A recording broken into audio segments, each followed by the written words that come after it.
19h. Yarana, merci d'être avec nous.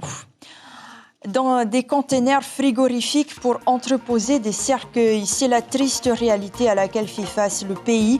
Les décès liés au virus se multiplient chaque jour et les pompes funèbres sont submergées. Les inhumations doivent impérativement se faire en moins de 48 heures. Et ceux qui peuvent être sauvés le sont grâce à une assistance en oxygène. L'hôpital de Taoné fabrique 10 fois plus d'oxygène durant cette crise. 11 techniciens se relaient pour assurer un contrôle 24 heures sur 24 et 7 jours sur 7. Et la majorité des patients en insuffisance respiratoire souffrent déjà de comorbidité. Rivanoui est une miraculée, obèse. Lorsqu'elle a été contaminée, elle était proche de la mort. Elle témoigne dans ce journal. Et les habitants des Raromat Ey ne respecteraient pas le confinement selon les maires. Ils demandent à restreindre un peu plus les déplacements entre les îles et la fermeture des commerces à midi. On en parle avec le maire de Tapu-Tapu-Atea. Thomas Moutam sera en direct avec nous dans cette édition. Et enfin, une centaine de coiffeurs et d'esthéticiens victimes collatérales du confinement. Dans l'obligation de fermer, ils se sentent abandonnés. Nous les entendrons à la fin de ce journal. Les chiffres du jour, d'abord, qui n'affichent aucune amélioration. Plus de 1000 personnes dépistées positives. Le nombre d'hospitalisés augmente. Ils sont 365 ce mardi. Ce sont 16 patients de plus par rapport à hier. Des malades n'ont pas survécu. 17 exactement ces dernières 24 heures. Et depuis le 26 juillet, ils sont 182 à avoir été emportés par la maladie.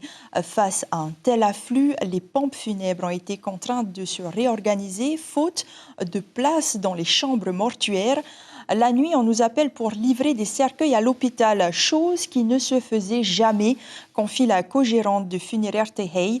À Papara, cette société s'est équipée d'un conteneur réfrigéré. Lucille Guichet-Tirao, Marcel Bono.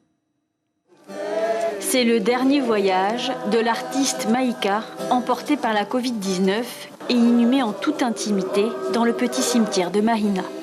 Discret mais bien présent, Léon, le chauffeur des pompes funèbres, veille au bon déroulement avant de repartir rapidement. C'est 2 par jour ou bien 1 par jour des enterrements.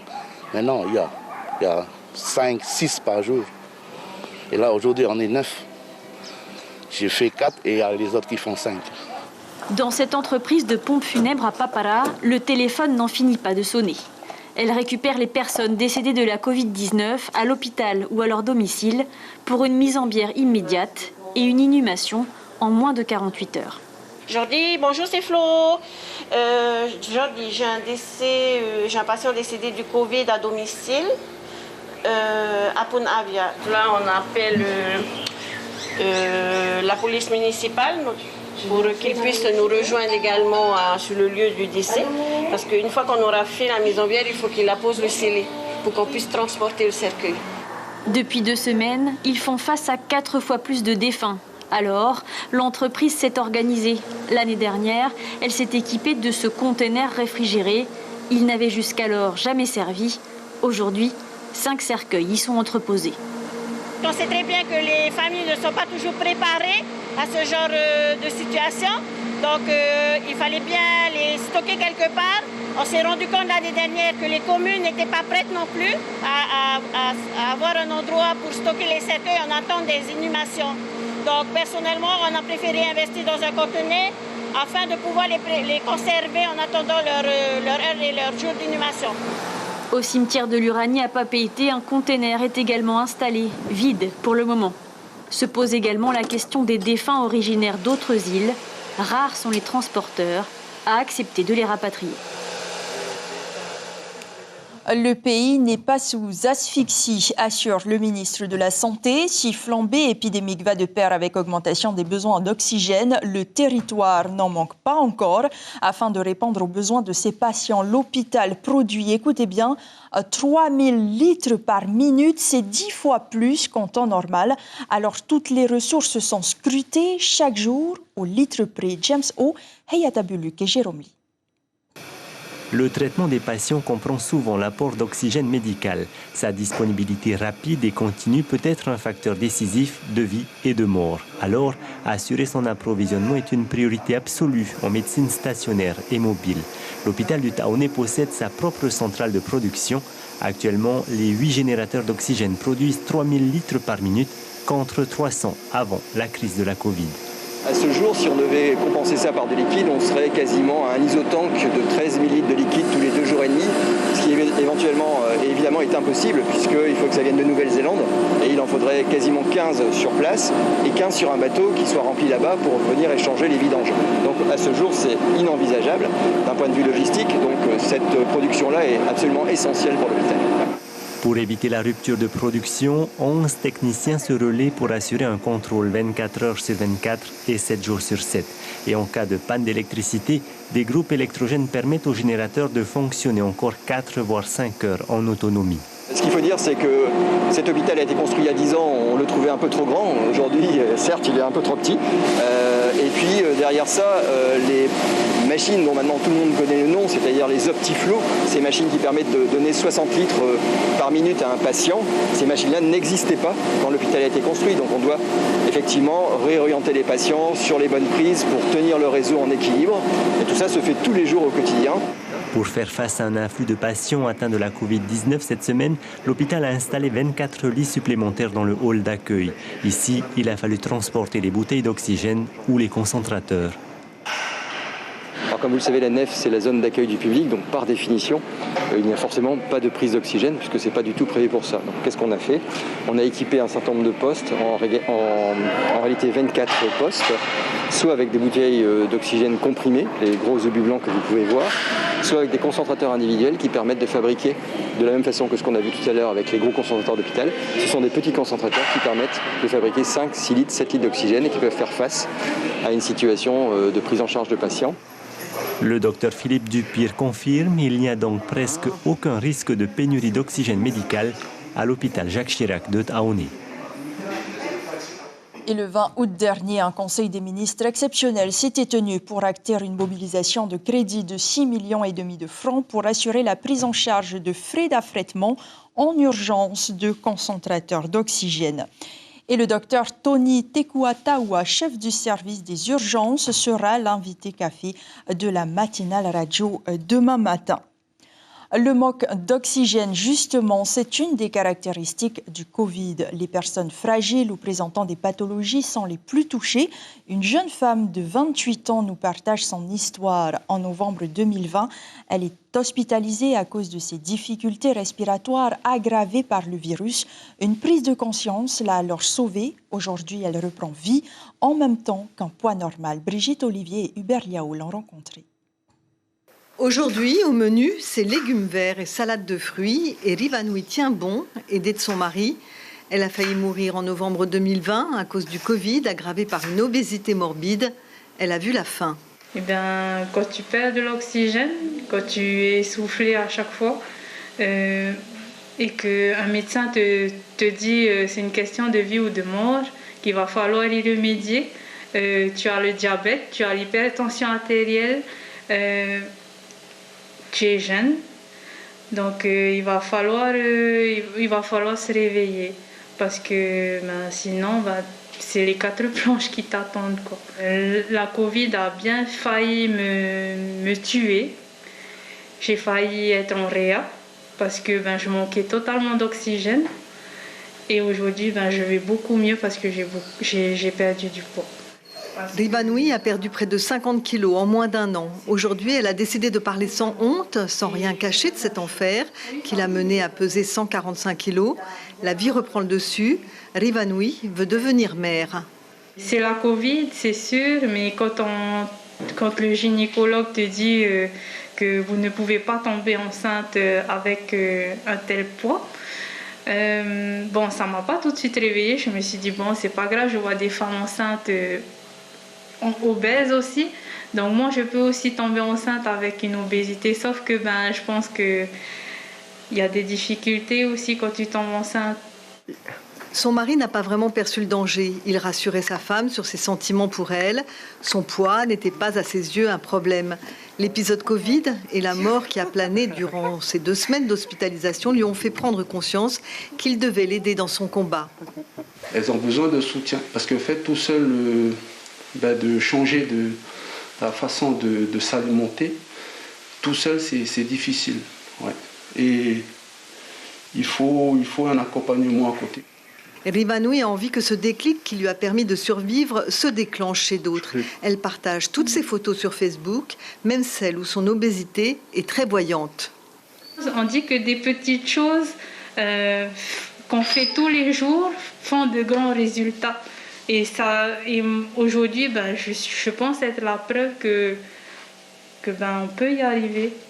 Alors oui, l'obésité est un fléau en Polynésie. La manifestation de ce vide abyssal que certains tentent de combler par des addictions, tabac, alcool, malbouffe. Tout est explicable et rien ne l'est vraiment. Rivanoui, c'était la tristesse. Je me réfugiais dans la nourriture. C'était mon seul remède en fait. Et je ne voyais pas que je me faisais du mal. Dans notre histoire de ce soir, l'instinct de vie et l'aptitude au bonheur ont repris le dessus, mais ce n'est pas toujours le cas. Et la Covid vient écraser sans pitié les plus fragiles d'entre nous. Et le défi aussi dans cette crise sanitaire est d'épargner au maximum les îles éloignées dépourvues de structures de soins adaptées. Mais voilà, rien n'est prévisible. Rikitia n'avait pas prévu, par exemple, de prendre en charge les marins du Taporo 8, testés positifs au Covid, ont révélé nos confrères de Tahiti Info. Le maire Wei Gouding est joint par téléphone par Pierre-Emmanuel Garou. Cette alerte nous a été donnée samedi, comme quoi pratiquement les matelots sont covidés. Mais arrivé lundi, dans l'après-midi à Rikitea, ils ont subi donc les tests effectués par le médecin de l'île. Et dans les 14 matelots, un seul est sorti positif. Alors votre île est Covid-free, du coup, vous avez eu peur? Bien sûr, j'ai peur pour mes vieux, j'ai peur pour ma jeunesse également. Et d'ailleurs, nous avons interdit à la population de venir au quai et nous leur avons demandé de rester donc à la maison. Sachez aussi que le navire a finalement quitté Rikitea pour rejoindre Tureia, où il devrait arriver mercredi en l'absence d'un marin resté sous surveillance. Là-bas, un protocole strict va également être en place. Par ailleurs, les maires de Tematangi et Hereheretue sont opposés à la venue du navire sur leur territoire. Et malgré la réticence d'une partie de la population, le pays se donne les moyens d'augmenter le niveau de couverture vaccinale. Des centres sont en place un peu partout, comme ici au Parc Expo de Mamon. Il est ouvert depuis hier et toute la semaine pour accueillir ceux qui veulent se faire vacciner. En dépit d'un manque de moyens humains, les acteurs veulent y croire. Manu Tiagé, le responsable de la plateforme Covid, répond à Nicolas Suire. L'objectif, bien sûr, c'est d'atteindre un pourcentage le plus élevé possible. On peut toujours dire 80, 70, 80, 90%. On va certainement les atteindre quand je n'en sais rien, mais nous nous donnons les moyens. Et en ce moment, nous sommes en train de multiplier les appels pour avoir des ressources humaines, parce qu'il nous faut des ressources humaines aussi pour pouvoir ouvrir des centres de vaccination, parce qu'il s'agit d'un acte médical. Il nous faut médecins, infirmiers, il faut les polices secours à côté. Et ça n'est pas simple, mais nous nous donnons les moyens pour le faire. Et puis si Édouard Fritsch avait annoncé la fermeture progressive des centres de dépistage pour redéployer le personnel dans les centres de vaccination, l'Institut Louis Mallardet se délocalise à Tohata pour répondre à une demande croissante. 700 personnes ont été dépistées aujourd'hui. Il est ouvert de 7h30 à 14h demain et jusqu'à vendredi. Quant aux voyageurs, ils devront continuer à se faire dépister à l'ILM à Paoufei. Et les maires des Raromat-Ey appellent également leurs administrés à se faire vacciner. Dans cet archipel, l'épidémie continue sa progression. Les Tavana veulent accentuer les restrictions. Ils souhaitent imposer un test négatif pour se déplacer entre les îles sous le vent. Les contrôles seront renforcés aussi dès demain. Et ils demandent également la fermeture des commerces à midi. Selon un constat, les habitants ne respectent pas le confinement imposé. Réunis ce matin avec Lana Tétouanoui, ils ont exprimé leur inquiétude. La sénatrice qui estime que ceux qui refusent le vaccin devraient payer les frais d'hospitalisation.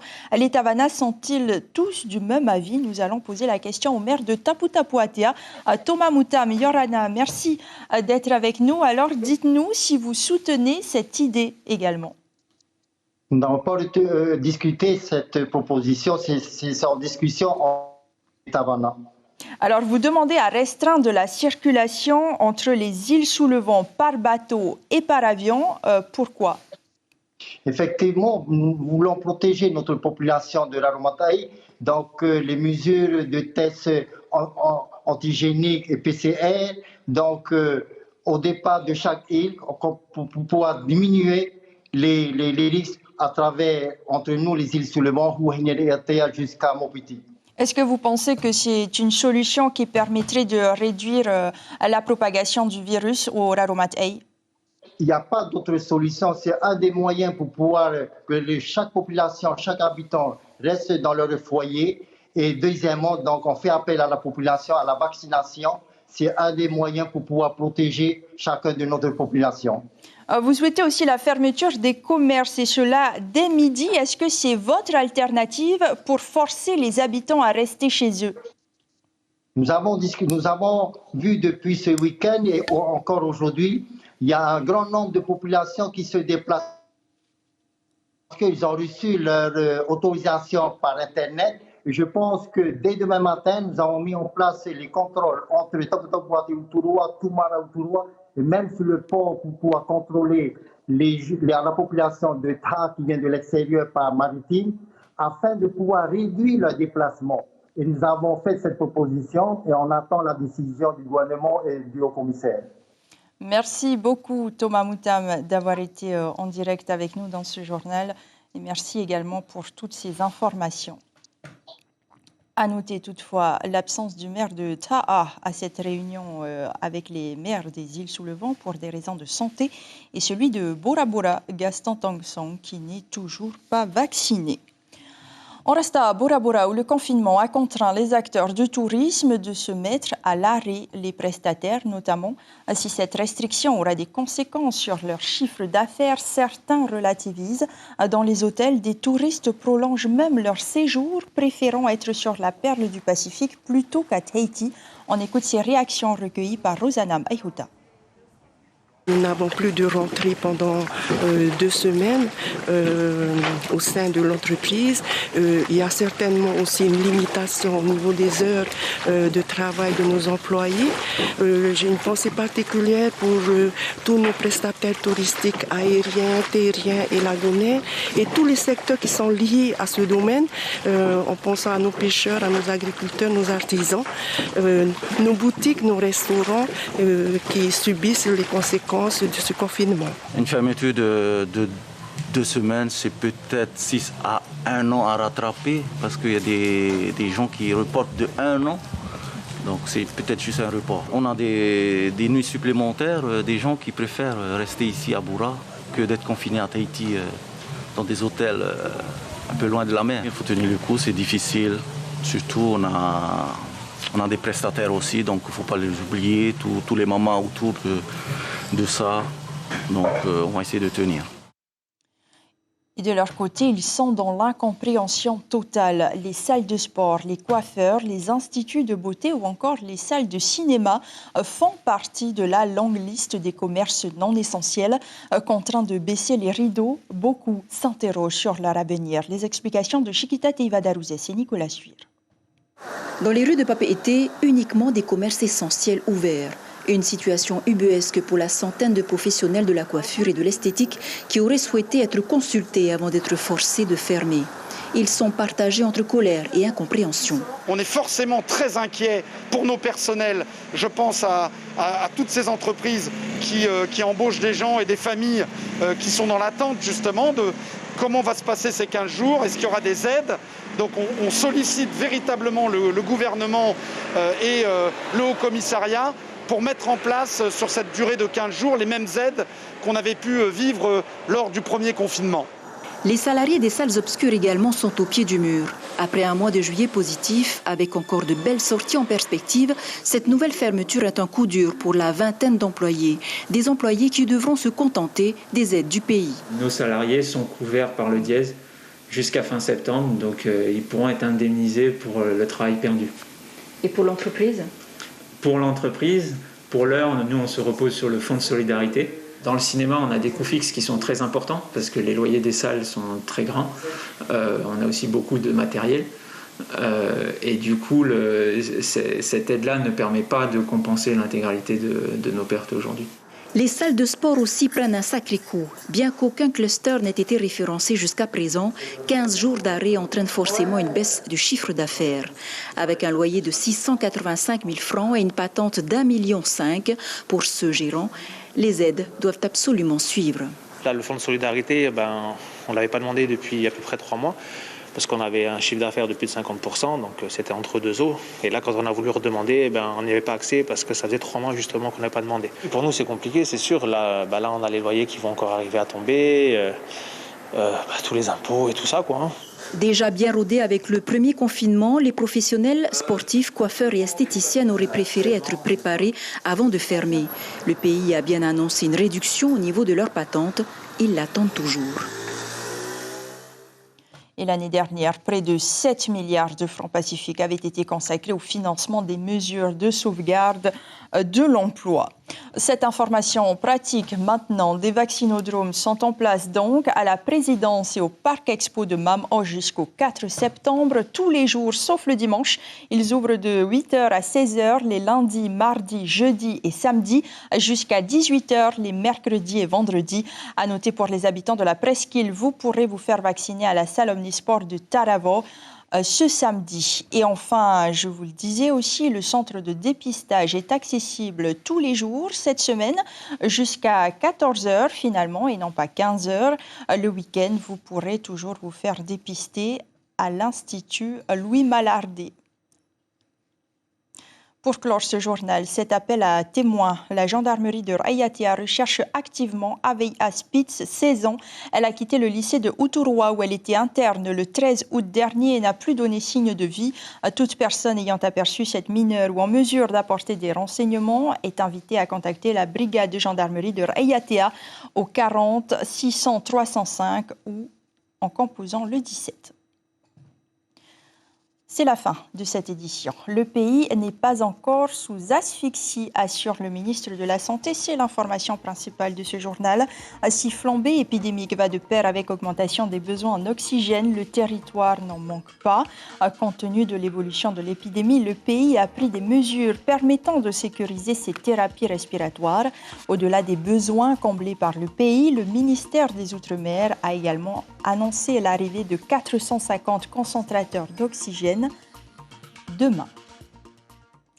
À la une de vos quotidiens, Covid aussi pour la dépêche, les familles enterrent eux-mêmes leurs morts.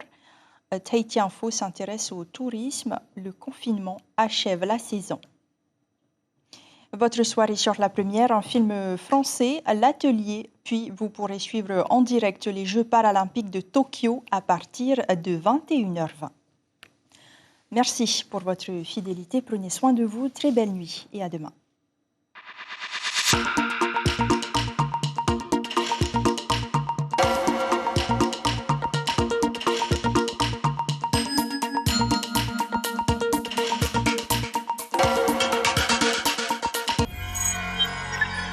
Retrouvez ce programme en replay sur notre site internet.